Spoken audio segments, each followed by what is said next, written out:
તો આ તરફ 7 જુલાઈએ વડોદરામાં યોજાશે ભગવાન જગન્નાથજીની રથયાત્રા, જેને લઈ તૈયારીઓને આખરી ઓપ આપી દેવામાં આવ્યો છે। ગોત્રી ઇસ્કોન મંદિર તરફથી રથયાત્રાનું આયોજન કરાયું। રેલવે સ્ટેશનની બપોરે 2:30 કલાકે રથયાત્રાને પ્રસ્થાન કરાવાશે। સાંજે 8 કલાકે રથ ઇસ્કોન મંદિર પરત ફરશે।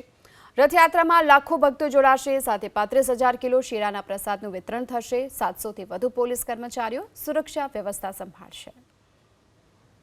रथ यात्रा का शुभारंभ हमारे शहर के प्रथम नागरिक मेयर श्री के द्वारा होगा, अरविंद विधि।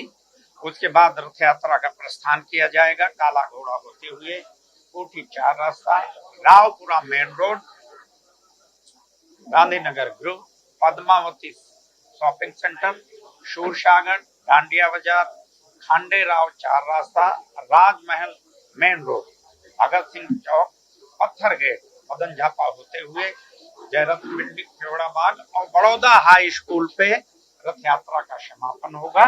और शाम की भक्तों के लिए जाहिर भंडारा का आयोजन किया गया है।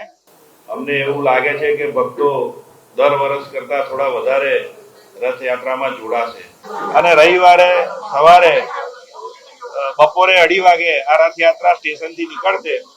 એ પહેલા 6ઠી તારીખે સાંજે મંદિરેથી સ્ટેશન રથ ખાલી રથ લઈ જવાનું દર વર્ષે હોય છે।